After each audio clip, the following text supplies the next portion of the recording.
So now that you have finally decided that you want to adopt a baby and grow your family, what do you do now? What is the process like? Well, in this video, I'm going to go through step by step and explain to you what the process is from start to finish.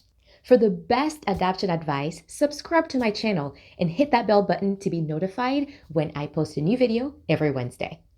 Hi, I'm Lucrece, and I am an adoption attorney, and I have helped a lot of families complete their adoptions, whether it's private adoption, step-parent adoption, international adoption, you name it. Now it's your turn.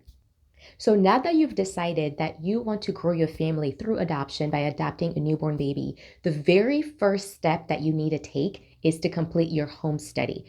The home study basically approves you as a family who's basically fit to adopt. So you can get your home study two different ways. So if you choose to go through an agency for your adoption, that agency they will help you complete the home study. So they'll have a home study worker, a caseworker come to your house, and they'll do all the things they need to do to get the report that they need. If you are deciding that you do not want to go through an agency for your adoption, but you want to hire an attorney to help you through the process, there are agencies out there that are stand-alone home study agencies, and all they do is they do home studies. So they're not affiliated with anyone, but they are licensed to only complete home studies for adoptions. So you can also contact an agency like that if you're choosing to do, your adoption through an attorney, and they can complete your home study as well.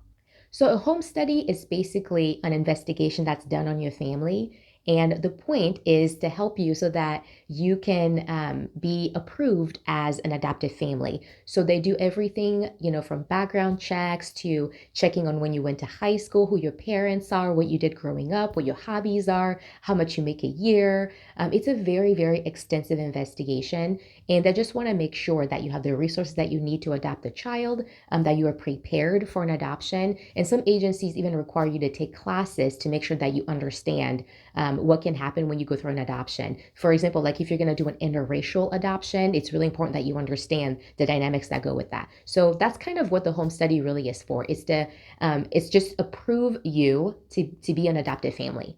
After your home study is done, the second step is for you to get matched with a biological mom who is looking into adoption for her soon to be born baby. So the matching basically works like this. So the biological mom looks at your profile and she says, I really like this family. I think that this is the family that I want my baby to live with.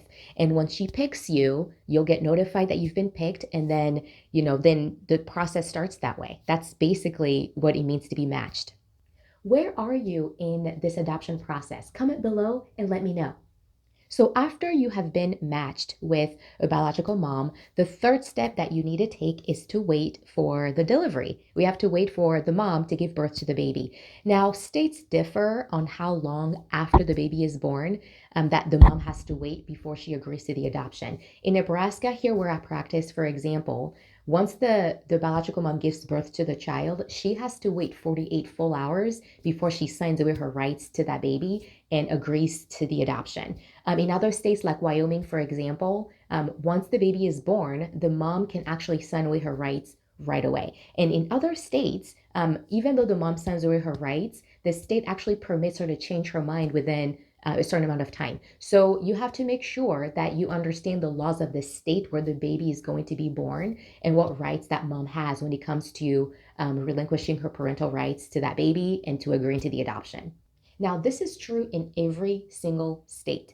The mom, once she gives birth to her baby, she has the right to not go through with the adoption anymore. So she can decide to change her mind at the last minute and to keep her baby, which is a good thing, right? We want babies to stay with their mom. It's a bad thing for the adoptive family, but it's a good thing for a mom to keep her baby.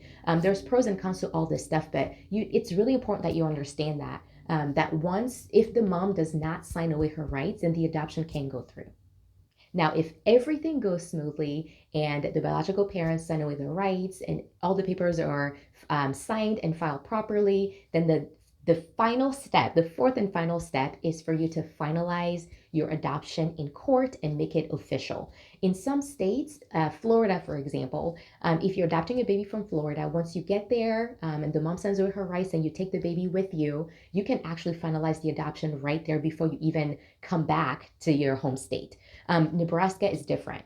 If you adopt a baby from out of the state and you come back to Nebraska, you have to wait a full 6 months before you can finalize that adoption here in Nebraska. And basically, you just need to hire an attorney to help you do all the paperwork. And when you finalize the adoption, that means that you can change the name of the baby, you can put your names on the birth certificate, and everything kind of gets done where the baby is now officially yours. Even though the mom has signed away her rights and the dad has signed away their rights, the adoption is not completed until you actually finalize it in court. So that's your last step.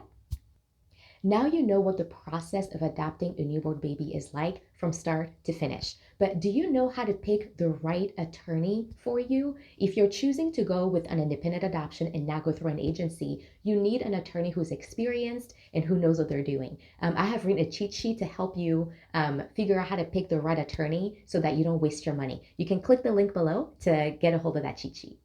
Now, if you like this video, click that like button. Be sure to subscribe and share with your friends. Thanks for watching. Bye.